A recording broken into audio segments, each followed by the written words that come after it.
MSG शिक्षण संस्थान जमनीपुर अकबरपुर अंबेडकर नगर में आपका स्वागत है। क्लास 9th विषय गणित अभ्यास 1 है संख्या पद्धति। भाग 1 में संख्याओं का परिचय। इसके पिछले वीडियो में हम संख्याओं के परिचय के बारे में कुछ पॉइंट बता चुके हैं। जो पॉइंट बता चुके हैं हम यहाँ लिख रहे हैं। जो पहला पॉइंट बताए थे प्राकृतिक संख्या, प्राकृतिक संख्या। उसके बाद बताए थे पूर्ण संख्या। उसके बाद बताए थे पूर्णांक। उसके बाद बताए थे अभाज्य संख्या। उसके बाद बताए थे भाज्य संख्या। जो बच्चे ये नहीं देखे हैं बेसिक चीजें, मतलब प्राकृतिक संख्या, पूर्ण संख्या, पूर्णांक, अभाज्य, भाज्य संख्याओं के बारे में, वे यूट्यूब चैनल के माध्यम से एमएसजी शिक्षण संस्थान सर्च करके देख सकते हैं यूट्यूब पर। अब हम जो यहाँ बताने जा रहे हैं आपको, अगला पॉइंट जो है परिमेय संख्या। परिमेय संख्या हम किसे कहेंगे, तो यहाँ हम हेडिंग डालेंगे परिमेय संख्या। हेडिंग डाल रहे हैं परिमेय संख्या। हम बोलकर यहां लिख रहे हैं डिफिनेशन यानी परिभाषा। तो यहां लिख रहे हैं वह संख्या जिसे हम P/Q के रूप में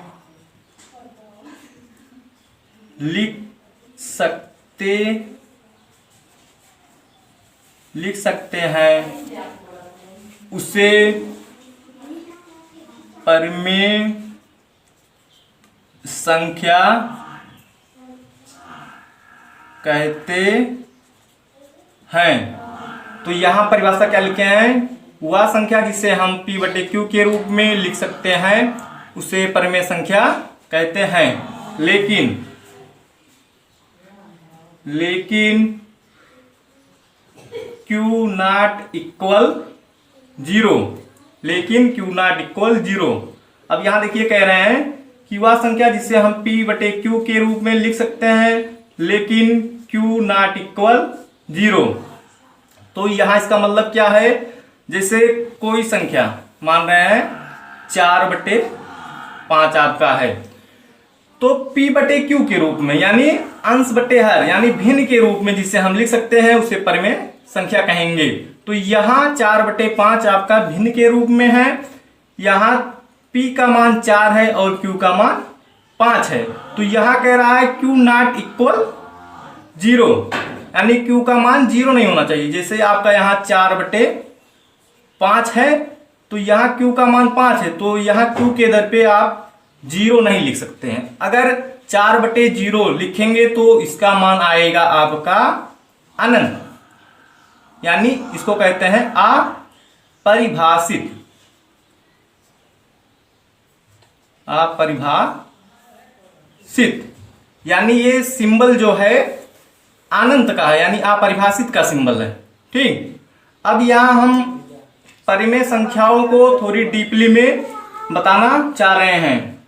तो पहले जानेंगे पूर्णांक। पूर्णांक किसे कहेंगे, तो इसको हम 3 कैटेगरी में यहां बांट दिए हैं।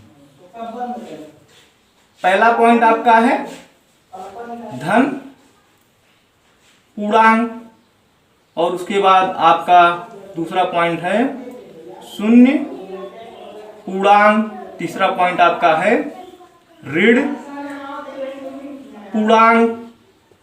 अब पूर्णांक किसे कहेंगे, तो यहां जैसे आपका 10 है, 20 है, आपका 30 है, जो दशमलव में ना लिखा हो, यानी पूरा मतलब जैसे 10 है तो ये आपका दशमलव में नहीं लिखा है, 20 है ये भी दशमलव में नहीं लिखा है, 30 ये भी नहीं लिखा है, यानी ये पूरी संख्या के रूप में लिखा गया है।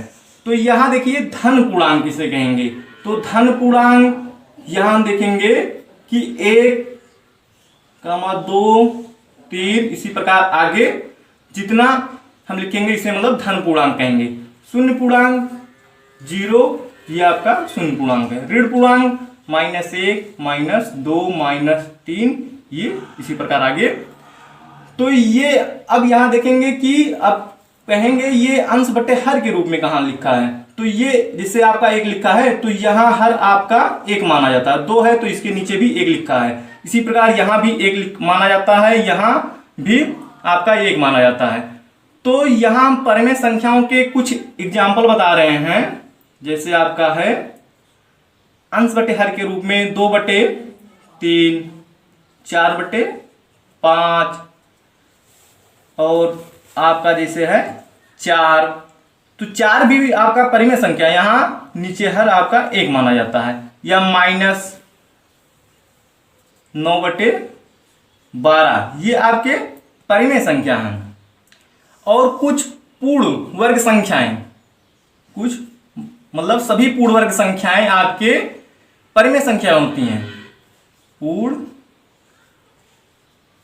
वर्ग संख्या जो होती है आपके परिमेय संख्या होती हैं। जैसे आपका है √16, √25, √49।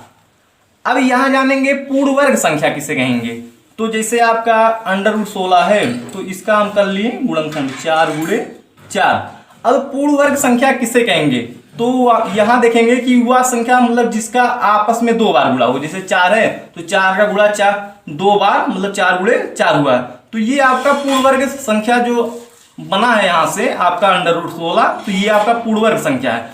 अब इसका हम क्या करेंगे, वर्गमूल लेंगे। वर्गमूल में हम क्या करते हैं, 2 का जोड़ा बनाते हैं। तो यहां से हमारा 4 बाहर हो गया।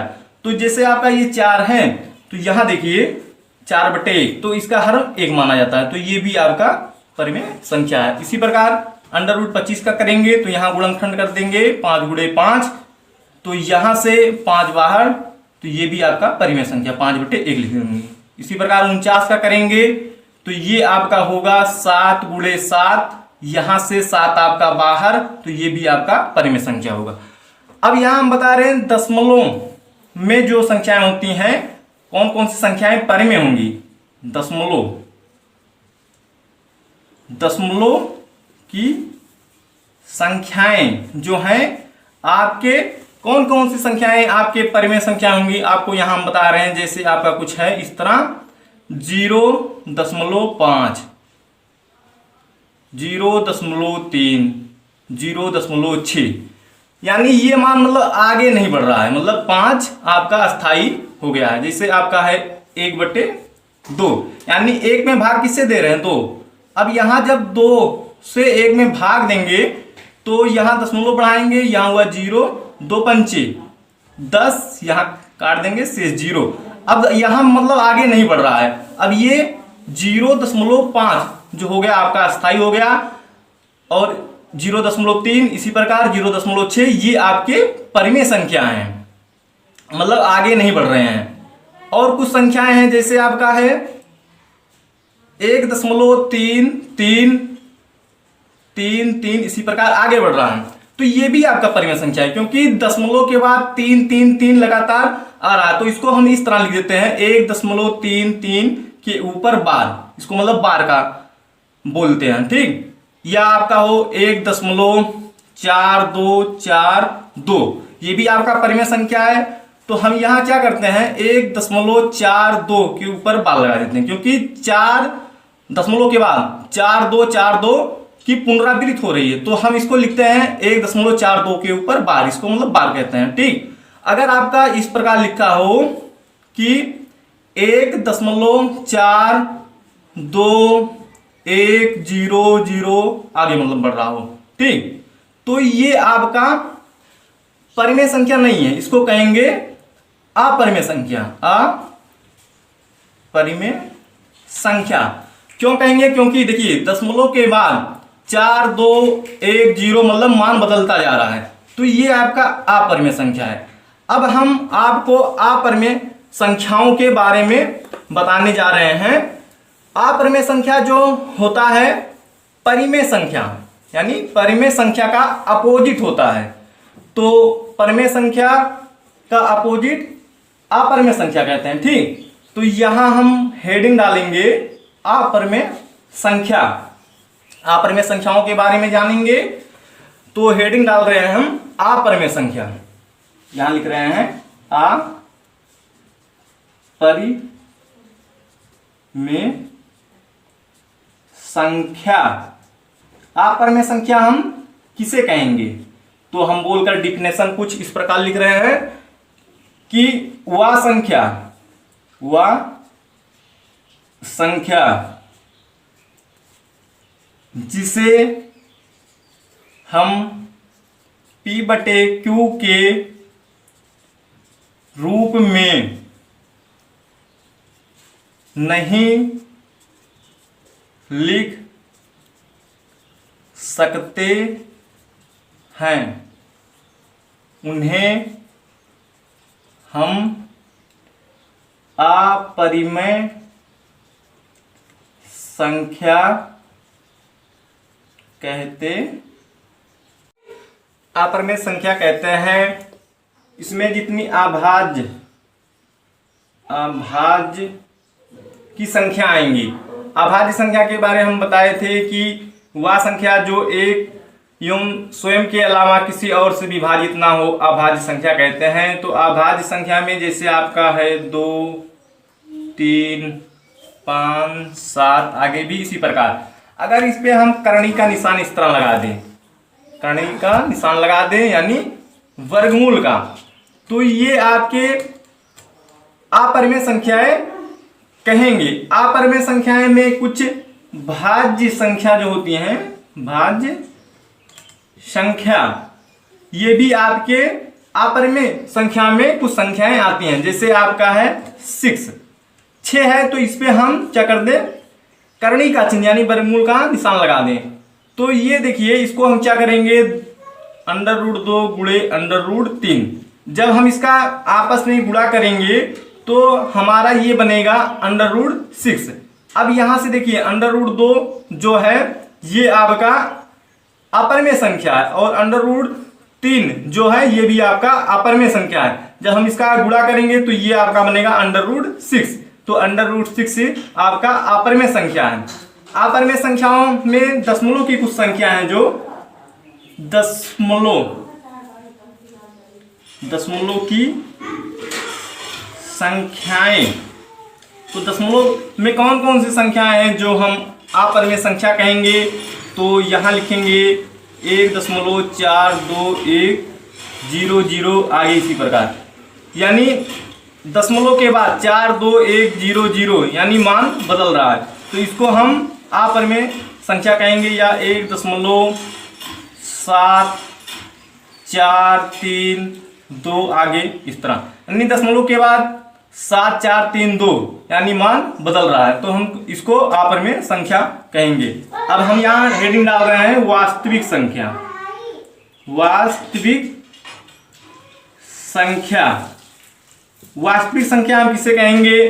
तो डिफिनेशन यानी परिभाषा के रूप में यहां हम लिख रहे हैं कि वे